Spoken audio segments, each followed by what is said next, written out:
It's called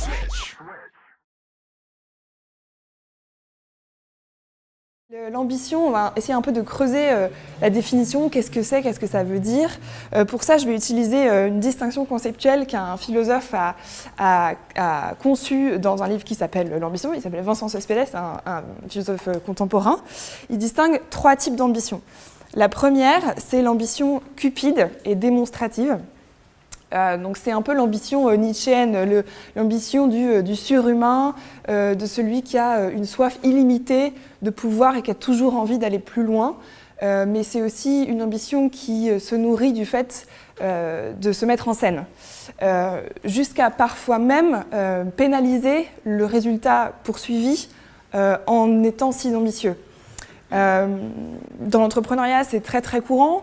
Je vais un peu enfoncer des portes ouvertes, mais bon, les entrepreneurs à succès ont quand même un ego assez important et parfois ils préfèrent se mettre en scène dans les médias auprès de leurs salariés, de leurs partenaires et de montrer à quel point ils sont capables de soulever des millions de dollars et de faire énormément de chiffre d'affaires, plutôt que de réfléchir à la vraie logique business qu'il y a derrière leur boîte et qui parfois est un colosse au pied d'argile et qui repose parfois sur rien.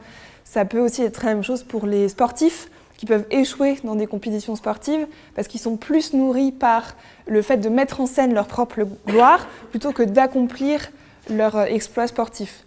Donc ça, c'est un type d'ambition. Il y en a 2 autres. L'ambition censurante et dépressive.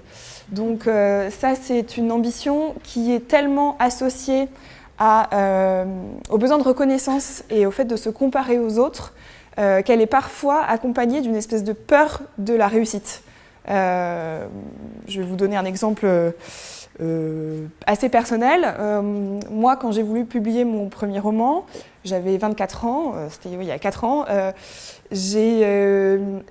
j'avais donc beaucoup d'ambition parce qu'écrire un roman quand on est si jeune, il faut quand même y aller, c'est beaucoup de travail, c'est quand même le rendre public, un travail très personnel, donc il y a quelque chose de l'ambition de donner quelque chose aux autres, d'avoir une reconnaissance, d'avoir son nom écrit sur un objet qui est dans les librairies, accomplir un rêve que beaucoup de gens ont.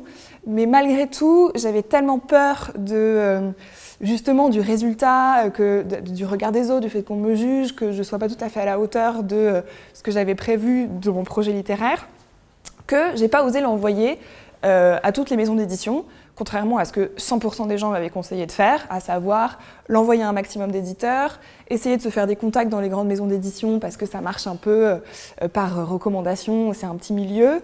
Moi, j'en ai pas parlé autour de moi, j'ai dit à personne que j'avais écrit un roman, je l'ai envoyé à 3 toutes petites maisons d'édition. Heureusement, il y en a un qui a accepté, mais finalement, j'étais complètement paralysée par cette espèce d'autocensure, alors même que j'ai été très ambitieuse. Donc, parfois pas confondre le fait de ne pas oser atteindre des objectifs grandioses avec un manque d'ambition.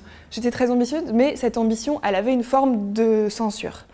C'est aussi le cas de Marianne dans mon roman, qui est plongée dans le milieu des startups où les modèles des entrepreneurs lèvent des millions d'euros dans la Silicon Valley, sont rachetés par Google, Facebook.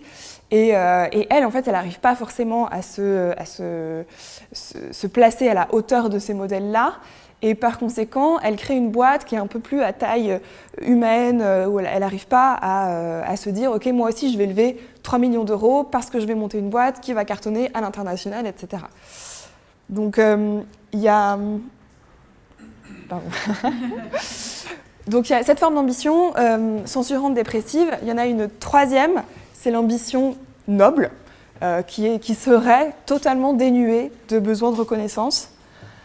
On peut s'imaginer que c'est l'ambition qui anime les Gandhi, les Desmond Tutu, ceux qui accomplissent vraiment des choses bonnes pour l'humanité. Donc il paraît qu'elle existe. En tout cas, c'est ce philosophe qui le soutient. Il y a un exemple qui est assez intéressant à ce titre, c'est celui de Jean-Sébastien Bach, le compositeur, qui n'a pas du tout eu de reconnaissance de son vivant, qui a mené une vie relativement modeste, qui a eu 2 femmes, une tripotée d'enfants, qui n'a pas du tout essayé de théoriser son art ou de laisser une trace sur ce qu'il voulait transmettre, etc. Et qui a simplement travaillé très très dur pour composer ces grands morceaux et qui a eu un succès de son vivant, mais pas énorme, qui a plutôt été sacralisé a posteriori par les héritiers du monde de la musique. Donc c'est assez intéressant cet exemple parce qu'on a l'impression que lui, son travail acharné et sa capacité à créer, elle n'était pas spécialement nourrie par une ambition démesurée. Il devait probablement être ambitieux pour accomplir tant de morceaux si magnifiques, mais c'est assez intéressant comme exemple de se rendre compte qu'il est aussi possible d'accomplir des choses sans avoir cette ambition un peu ambivalente, cette soif de reconnaissance. It's called Let's Get It Going.